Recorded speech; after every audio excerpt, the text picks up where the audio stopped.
Welcome to NTD Evening News. Our top story tonight, conservative activist Charlie Kirk has died after being shot at an event at Utah Valley University. The 31-year-old was the founder of nonprofit organization Turning Point USA. How President Trump is responding and what we know so far about the shooting. Mari Otsu and Jack Bradley standing by. Poland becomes the first NATO member to report firing shots in the Ukraine war. Officials say Russian drones crossed the Ukrainian border and entered Polish airspace. Arian Pastar has what we know so far. World leaders react to Israel's recent strikes on Hamas leaders in Qatar. Meanwhile, Israel strikes more targets overseas belonging to the Houthi terrorist group in Yemen. Jason Perry reports.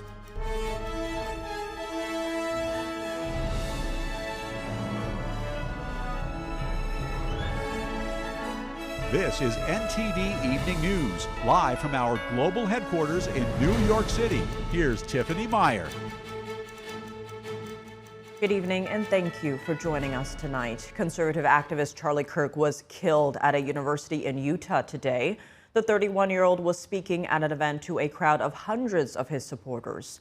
President Trump ordering flags to fly at half-mast in honor of Kirk, who founded the nonprofit Turning Point USA. Joining us now live is NTD's Washington correspondent Mari Otsu. Good evening, Mari. How is the president reacting to Kirk's death? Good evening to you too, Tiff. It's been very quiet and somber here at the White House after President Trump announced that Charlie Kirk has died. Less than an hour ago, the two flags on the north and south lawn were lowered to half-mast, where they will stay until Sunday at 6 p.m. President Trump posted to Truth Social earlier this afternoon, "The great and even legendary Charlie Kirk is dead. No one understood or had the heart of the youth in the United States of America better than Charlie. He was loved and admired by all, especially me, and now he is no longer with us. Melania and my sympathies go out to his beautiful wife, Erica, and family. Charlie, we love you."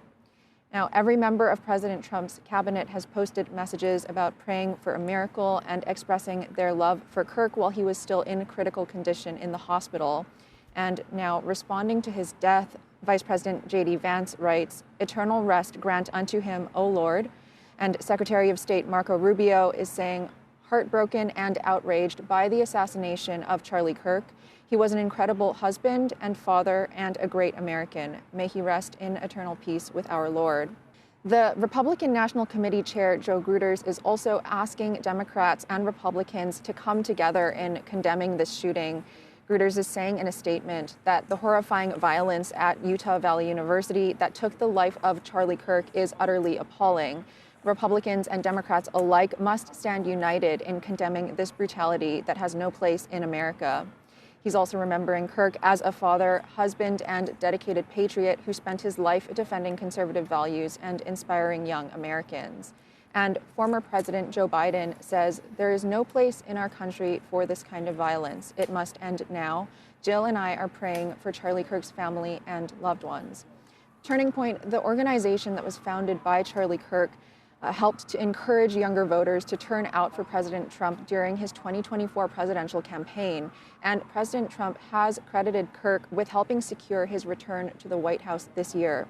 Let's take a look at a clip from May this year. I won the young people by 37%. No Republicans ever won, and I won by 37%. And Charlie Kirk will tell you TikTok helped. But Charlie Kirk helped also. Oh, he just happens to be here. Look at him. He loves that we mentioned that name, right, Charlie? Charlie Kirk was just 31 years old when he died. Tiff, back to you. All right, Mari, thanks for that update. And Charlie Kirk was a force in garnering support from younger voters for the Trump campaign. For more, we go now to our Washington correspondent, Jack Bradley. Good evening, Jack. What do we know so far? Good evening, Tiffany. Well, Charlie Kirk was shot and killed at Utah Valley University in Orem, just about 40 miles south of Salt Lake City. He was speaking to a crowd of hundreds, and it was part of his America the Comeback tour. And at 12:20 local time, video shows that he was shot in the neck or chest area it captured the terrible incident. Screams can be heard and the crowd immediately scattering. He was rushed to a local hospital and then pronounced dead.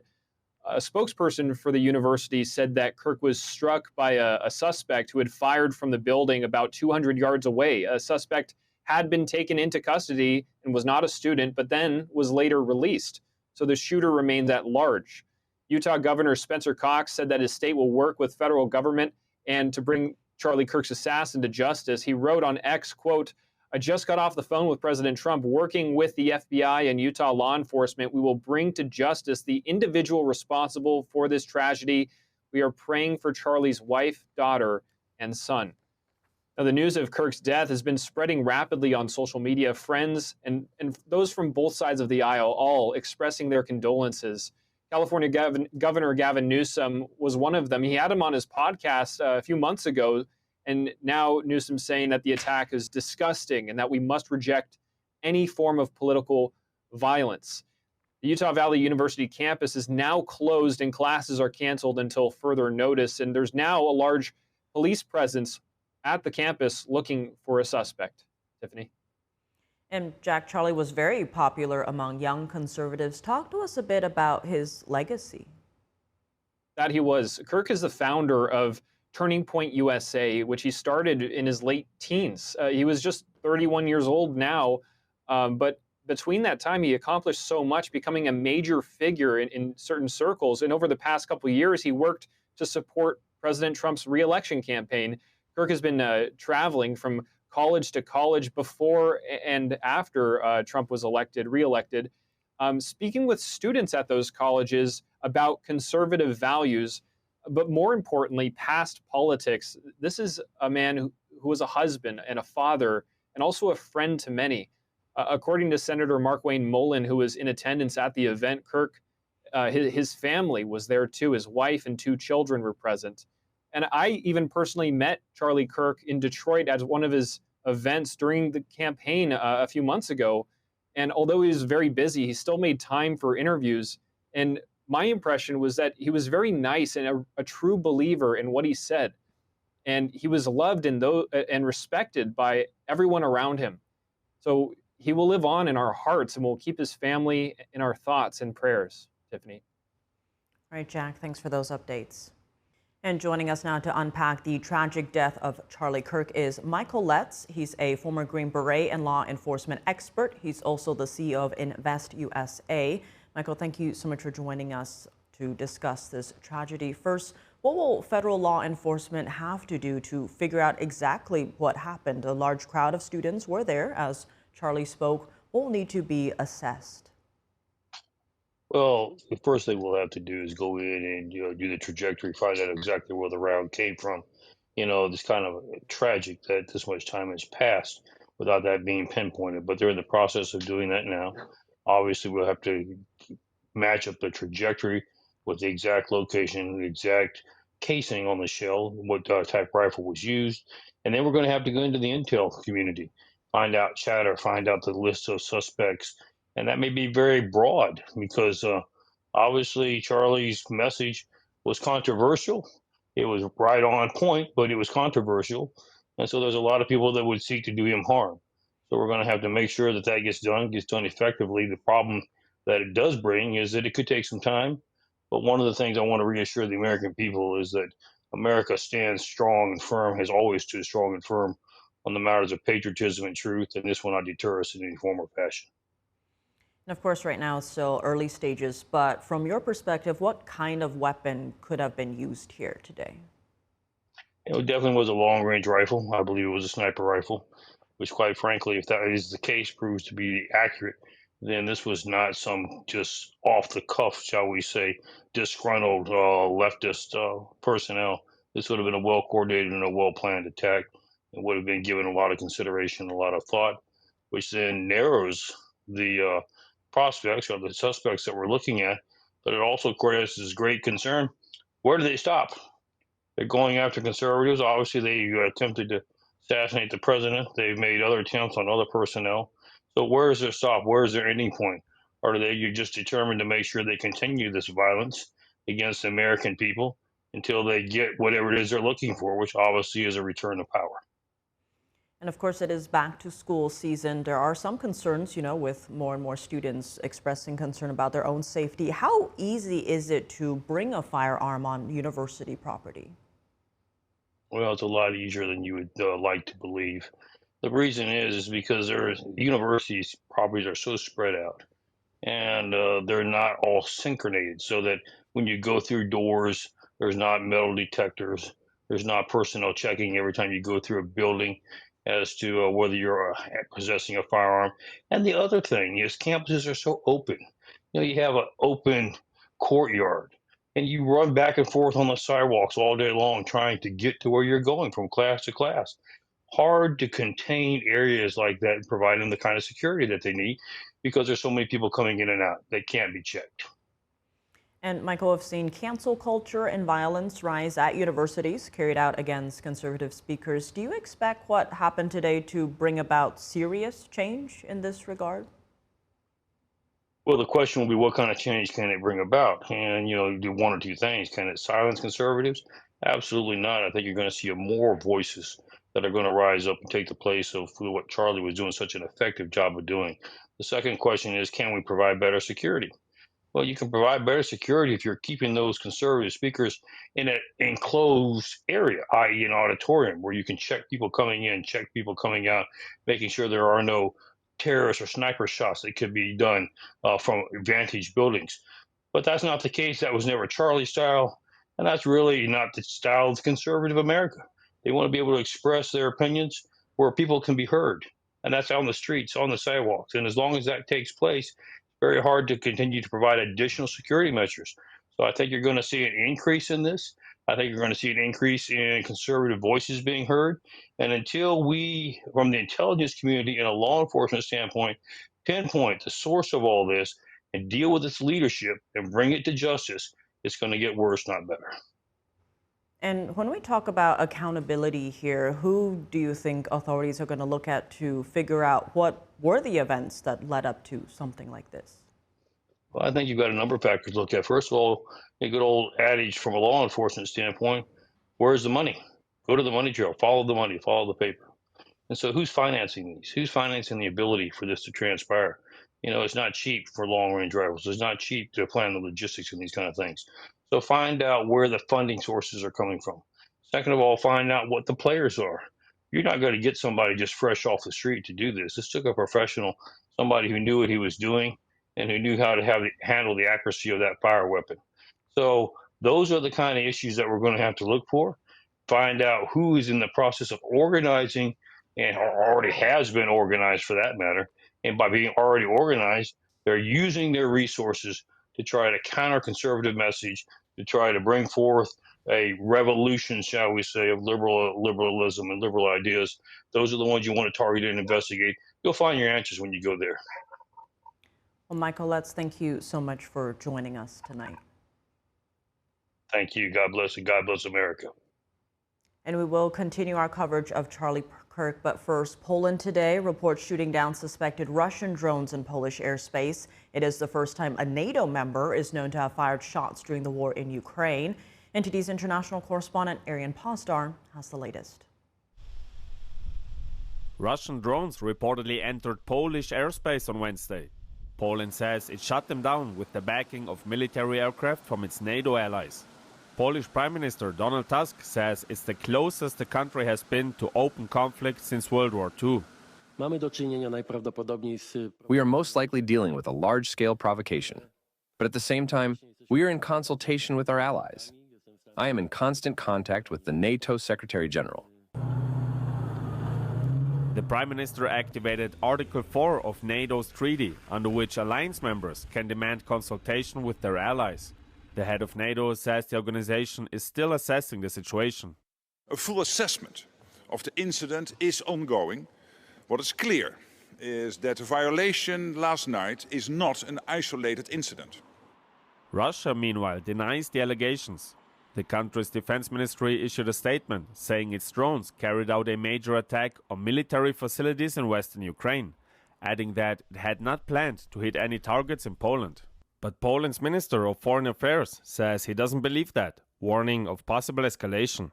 Even though NATO is not at war, Russian aggression strikes beyond Ukraine. The United Nations is now warning of a possible wider conflict. The regional impact and real risk of expansion of this devastating conflict. The incident comes just a few days after a meeting between President Trump and the President of Poland. Some U.S. troops are stationed in Poland. During the meeting, Trump was asked if the soldiers are scheduled to stay there.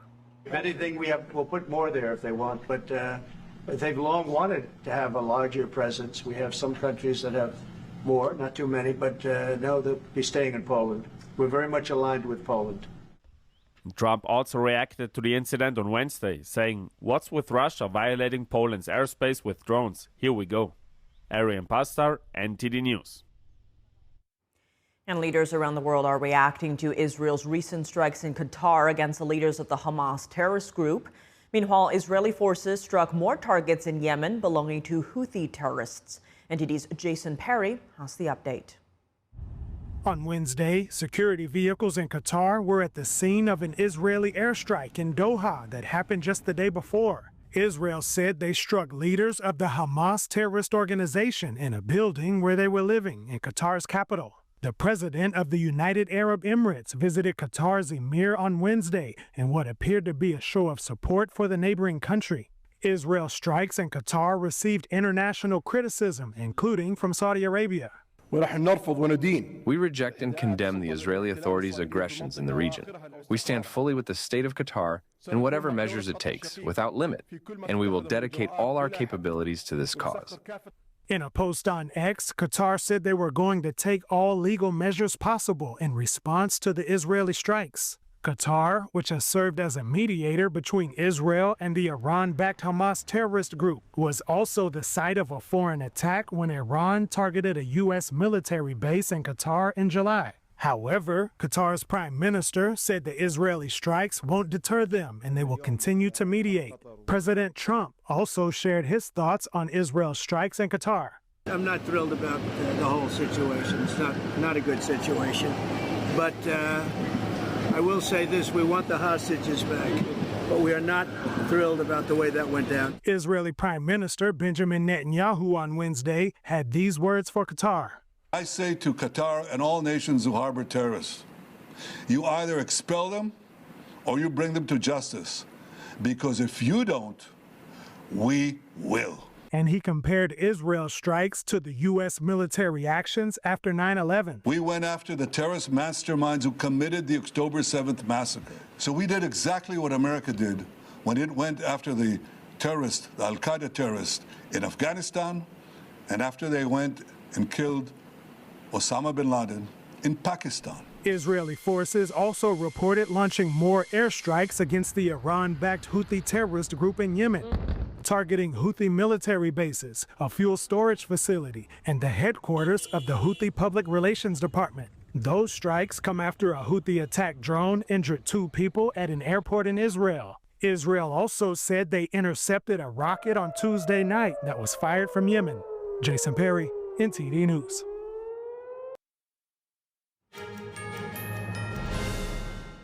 Welcome back. I'm Tiffany Meyer. The Trump administration has filed an appeal today over the recent block on his termination of Federal Reserve Governor Lisa Cook.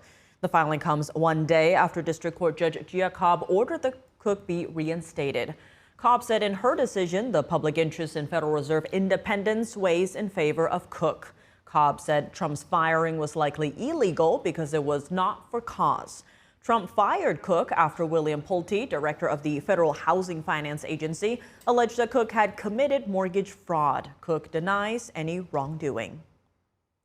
Recently terminated CDC Director Dr. Susan Manaras will testify next week before the Senate Health Committee. NTD correspondent Jason Blair has the latest.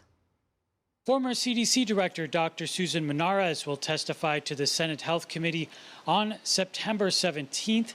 Her testimony will focus on the events leading up to her August 27th termination. The White House said that Dr. Manaras wasn't aligned with the president's Make America Healthy Again agenda and was let go. Menares claims that during a meeting with Health Secretary Robert F. Kennedy Jr. that she was told to pre-approve recommendations from the Advisory Committee on Immunization Practices, which advises the CDC on vaccines. Kennedy says that Menares isn't being accurate. Senate Health Committee Chairman Senator Bill Cassidy says to protect children's health, Americans need to know what has happened and is happening at the CDC. They need to be reassured that their child's health is given priority. Radical transparency is the only way to do that. The Department of Health and Human Services says they are making transparency a priority. On Tuesday, during a MAHA Commission meeting, acting CDC Director Jim O'Neill says this is especially so for the CDC after, quote, trust in our public health agencies collapsed. Together, we're working to refocus CDC to its original 1946 mission of protecting Americans from infectious disease. To do so, we must earn the trust of the public through integrity and radical transparency. The White House took action with a memorandum on Tuesday regarding prescription drug advertisements and drug side effects. Secretary Kennedy explained the order to Fox News. And the order basically reinstates or gives us now the opportunity to reinstate the 1997 rules. Prior to 1997, pharmaceutical advertisers were required to put all the side effects on their ads. FDA Commissioner Dr. Martin McCary highlighted how the FDA is now publishing their reasoning if they reject approving a drug. If we don't accept a drug, the public deserves to know why. So for the first time in history, those letters are public, so the public can see it and keep us accountable. Reporting from Washington, D.C., Jason Blair, NTD News. And as reported earlier, conservative activist Charlie Kirk has been shot and killed at an event at Utah Valley University. The shooting comes amid a spike in attacks on political figures in the U.S., and FBI Director Patel has said the suspect is now in custody. Joining us now to discuss are Robin Byro, Democratic strategist and former Obama Regional Campaign Director, and Gerard Filitti, political strategist and senior counsel at the Lawfare Project. Thank you both so much for joining us as we discuss this tragedy. First, Gerard, how important is it that we lower the temperature in political rhetoric? I think it's essential. This is yet one more issue of political violence that we've seen leading to the death of someone. We have escalated political hatred from a personal level to one that is full of violence, and we've forgotten how to talk to one another. We've forgotten how to agree on things. We have taken extremist positions, and this rhetoric is becoming deadly. So we saw this. There should have been a wake-up call with the attempted assassination of President Trump. We've had many other instances of political violence that targeted people on the left as well as on the right. And this is just a big wake-up call that we need to tone things down. And Robin, your thoughts? Oh, exactly the same as Gerard said. It's just such a tragedy, especially that there were college students in the audience that had to bear witness to this. They're going to be traumatized for life. My kid will be a freshman next year at college. Something like this, I'm so frightened could happen to them. But we've got to tone down the rhetoric.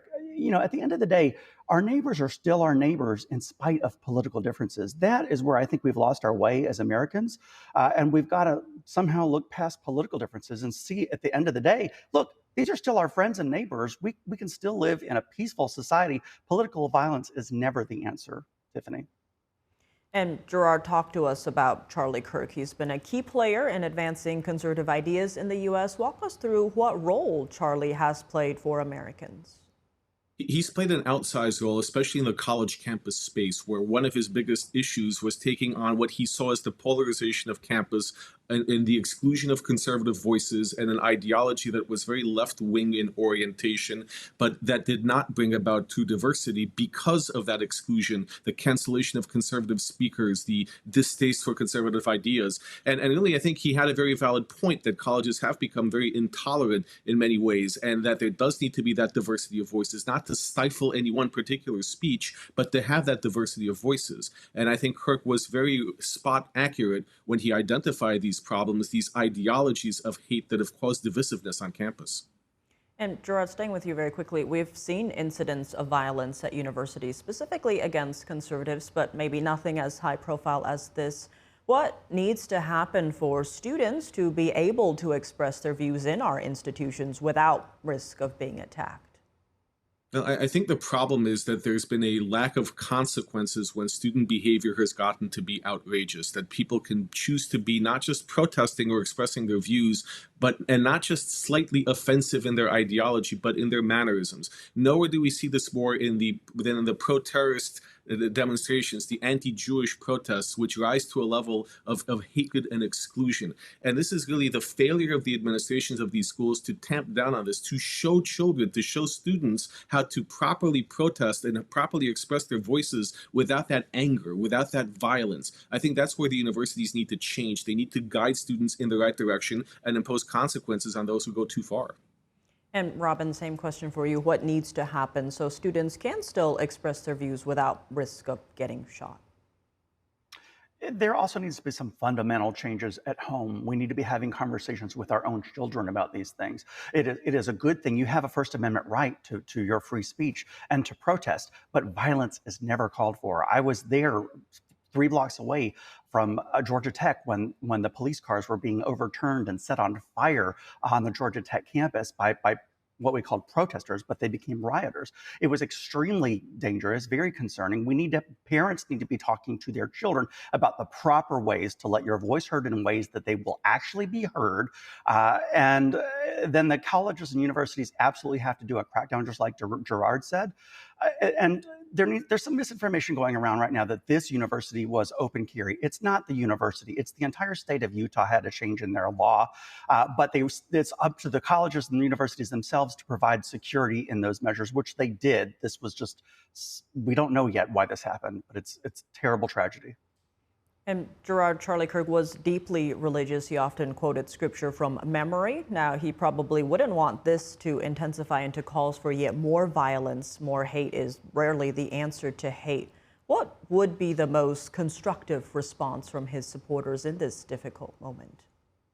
The most constructive response, not just from his supporters, but from all Americans, is to take a moment and realize that we can disagree with one another and we can hold opposing views without escalating to violence and without escalating to hate. And that when we respond to this, we shouldn't do this towards hate. We shouldn't be looking for who to blame, for people to blame. We should be looking at ways to work together. And there are things that we have in common. Regardless of political party or affiliation, we hold the same values. And we want to have this democracy flourish, and we want to have a plurality of ideas, and we do want to reject this violence that's coming about. So I think this would be, I don't want to call it his legacy. I think that's not for me to use those words, but what would come out of this, what I think he would want to see, is Americans working together in unity. And speaking of unity, Robin, what would you like to hear from political leaders, especially say on the left, that could actually help break through what feels like a very uncompromising political climate and shift things in a better direction? Well, and that's a tough ask because the lines are so divided right now. But I want people to speak to people's empathy right now.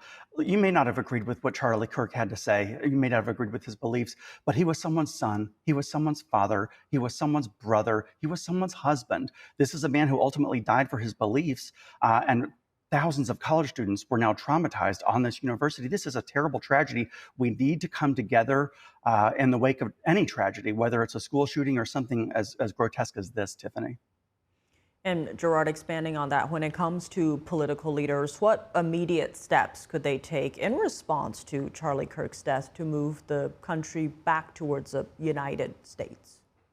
Well, I'll tell you what I would personally love to see. I'd love to see political leaders from both parties unite in a memorial service, or unite in a church to pay homage to this, and to try to come to an agreement that we have to be better as people, that we cannot let our differences escalate to the point where young children are traumatized, where fathers lose sons, where wives lose husbands, that we need to come together in a show of support and say, look, we may disagree with each other, we may personally be resentful for your policies, but your policies are not who you are, and we will support you and love you and not have this violence. And Robin, same question. What immediate steps can political leaders take? They need to humanize this individual and say, just like I did, this is someone's son, husband, father. That political violence, it's completely uncalled for. It was uncalled for when we had, I mean, it's always been uncalled for, but we need to come together. Just like Gerard said, I'd like to see some leaders actually from both sides of the aisle attend this memorial service and absolutely unequivocally condemn political violence of this sort. In Gerard, President Trump's proclamation orders American flags at the White House, all federal buildings, and all overseas mission to fly at half-staff to honor the memory of Charlie Kirk. How common is it for this to be ordered for a non-public official? It's not very common for it to be done for a non-public official, but he was a public figure, one who had outsized influence both within the Republican Party and in America itself. Whether you loved him or hated him, whatever you thought of him, people knew who he was and understood what he did. So I think that public recognition combined with the manner in which he died, the manner in which he was killed, is significant enough that this is why President Trump is doing that. Well, Gerard Filitti, Robin Byro, thank you both so much for joining us tonight. Thank you. Thank you, Tiffany. A South Africa court has sentenced 7 Chinese nationals to prison. They were convicted of trafficking dozens of Africans and forcing them to work in a factory. NTD's David Lamb reports. A court in Johannesburg, South Africa, has sentenced 7 Chinese nationals to 20 years in prison. 20 years in prison. They were convicted of trafficking 91 individuals from Malawi and forcing them to work at a cotton fabric factory in South Africa. The group was convicted in February for crimes committed from 2017 to 2019. Police raided the factory and arrested the defendants in November 2019. Authorities said they found the Malawian victims confined in inhumane conditions with armed guards controlling their movements. The factory had a high wall and razor fence. But I want to say to our people as well, they must know that we are taking these issues very serious. Government is working every day towards rooting out all these issues. Prosecutors said the victims were forced to work 11-hour shifts 7 days a week without safety equipment. The South African Department of Labor expressed support for the sentence and urged greater collaboration among government agencies to help end human trafficking. David Lamb, NTD News. And FBI Director Kash Patel says the suspect who allegedly shot and killed conservative activist Charlie Kirk is now in custody. That's according to a statement from him on X. Joining us now is retired FBI Special Agent Greg Schaefer. He's currently the Principal and Chief Operation Officer of the Active Shooter Prevention Project.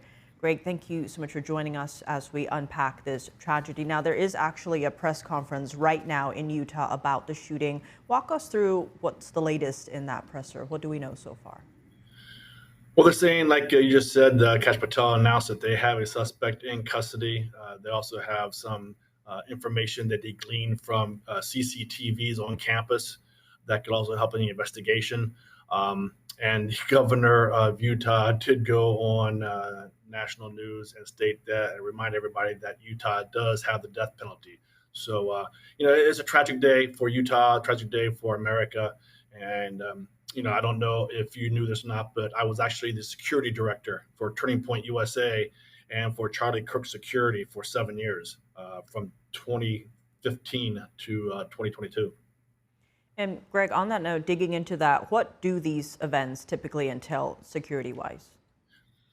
Yeah, Charlie Kirk, is a private citizen, and Turning Point USA is a private company, so they don't get the police protection or the protection of the federal government from the Secret Service or Homeland Security or FBI, and like that. All the security for Turning Point USA and for Charlie Kirk is paid for by that organization. So, security is a very expensive thing to have, especially when it's full time. And what they do in these, prove me wrong campus visits is, they'll open up to the entire campus.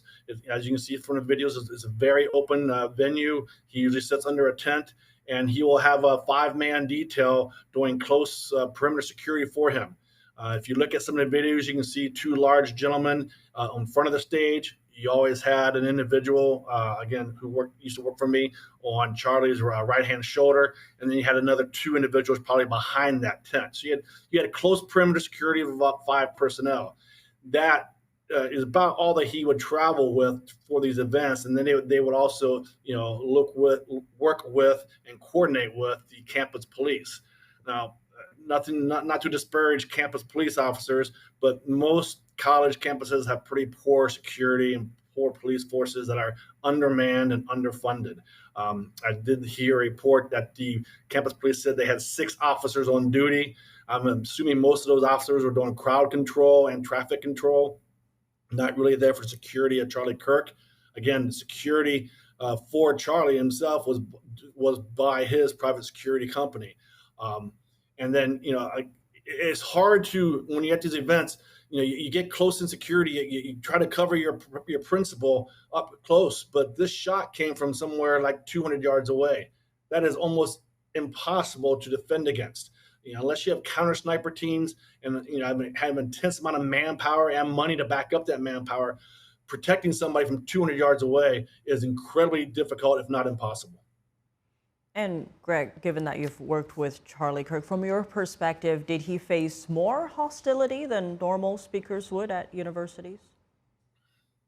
It was always contentious, but that's he thrived on that. He would always make the announcement during these events. If you disagree with what I'm saying, you have front of the line privileges. He wanted to engage with those that disagree with him. He wanted to have that conversation to try to change their mind or for them to prove him wrong. Hence the name of the entire campus visit was a "Prove Me Wrong" the campaign. So, he was always looking to engage with those that he disagreed with. But in today's political environment, he always knew he had a target on his back. But I don't think he would ever, admit that he was a target of assassination. And, my heartfelt prayers and my thoughts go out to Erica, his lovely wife, and his 2 beautiful young kids. I'm heartbroken over this, and the nation should be in mourning because we lost an incredibly intelligent young man who was really making America great again on the coattails of President Trump. And what will federal law enforcement have to do to figure out exactly what happened? There was a large crowd of students there as Charlie spoke. What needs to be assessed here? Well, first and foremost, they need to find the exact location of where the shot was fired. And hopefully that site will then glean some kind of evidence, powder burns, shell casings, fingerprints, cameras near wherever that shot was fired, cameras near that site to catch the perpetrator as he was leaving or coming, maybe get license of a car that he was driving out of. So first and foremost is just locate the exact location of where the shot was fired, and then just do an analysis of all the different, videos from cell phones that were taken during the event. The FBI will collect all those cell phones of people that attended the event and look for anything that might provide them some information and intelligence of who might have committed this heinous crime. And Greg, when we talk about accountability here, who do you expect authorities to look at to figure out what went wrong? Well, private security is going to be the first one. I know the private security firms out of Texas. What was their authority in Utah? Who did they talk to? What was the operations plan? They're going to delve into, what were the plans that they had in place, the private security firm had in place, and were those plans, enough to, obviously they weren't enough to cover any contingencies. But again, from 200 yards away, it is virtually impossible to defend against that unless you are the United States Secret Service. Somebody's going to have to take the brunt of the blame on this, and unfortunately, it's going to be his private security company. And what do you think needs to happen now? How do you hope that law enforcement, but also Americans as a whole, respond to what happened today?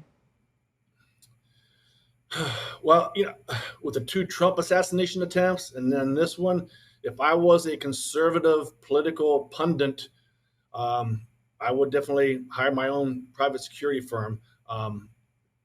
We've gotten to a point today in America where, because you have political views that are not agreed upon by other members of the far left, they're having, violent acts taken upon them. We've gotten to a place in America where we need to take a good hard look at ourselves, and we need to step back and get rid of some of this vitriol between left and right, and Republican and Democrat, and red and blue. It didn't used to be like this. The vitriol has just gotten to a point now where they are they're assassinating those they disagree with. And we got to get to a point in our nation where that's no longer there. And when it comes to bringing down that rhetoric, what would you like to see from political leaders from both sides of the aisle?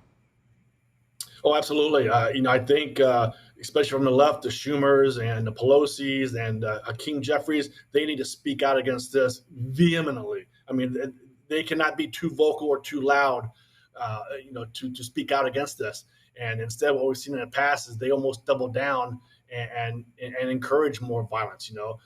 Maxine Waters and her vitriol, and people like her just going out there and saying, get in their face. Don't let them do this. If you see them in a restaurant, or at a gas station, to take action. The left, the leaders of the left, the leaders of the Democratic Party need to speak out, stand on a pedestal and demand that their followers and their like-minded to stop these violent acts. And then, of course, the president and all the Republicans need to do the same thing with any acts of violence against the far left. Well, Greg Schaefer, as always, thank you so much for joining us. Thank you. And the House of Representatives holding a moment of silence today for Charlie Kirk. Members of Congress responded to his death. NTD's Washington correspondent Luis Eduardo Martinez has their reactions. I mean, this is caused by rhetoric from people up here largely that don't understand that their words have consequences.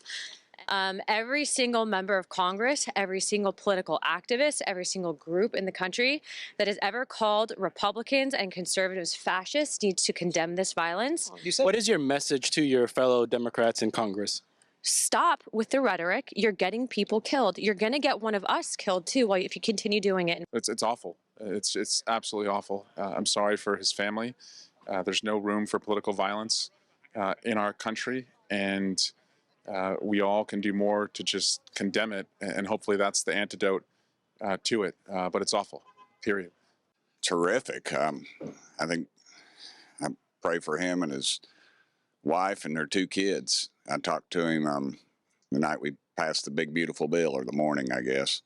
And he called me on the phone. I was on the House floor. But I'm really disgusted with the national media right now, more so than usual. I mean, they're speculating that somebody shot a gun in celebration. MSNBC, they ought to fire every one of those folks, and they ought to boycott the companies that advertise with them. That's just disgusting. There's no place for that. Yeah, it's a horrible tragedy, right? Political violence is unacceptable in America. Doesn't matter your political affiliation or your background. None of this is okay. Right? We need to be safe. We need to be secure. We need to be settling our issues at the ballot box and with dialogue. And sometimes that's tough, fierce dialogue. But in no instance is it okay. And everybody should be condemning this. Regarding the political environment, and also, what message do you have to your fellow lawmakers regarding the political environment and the rhetoric that has been put out in the media? Censored. They should be beyond rhetoric.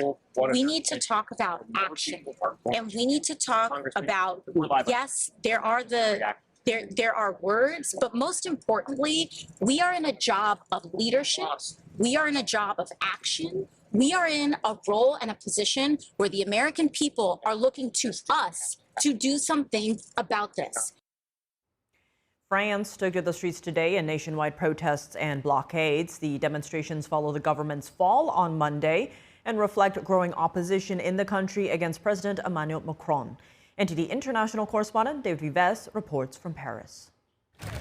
100,000 people were expected to join the demonstrations, which aimed to block highways and parts of France's public infrastructure. Outgoing Interior Minister Bruno Retailleau said 80,000 security forces had been deployed across the country. In Paris, a fire broke out in a building and several firefighters were sent to the scene. Demonstrators voiced frustration after President Macron appointed a new prime minister on Monday, the 5th since his second term began in 2022. Mr.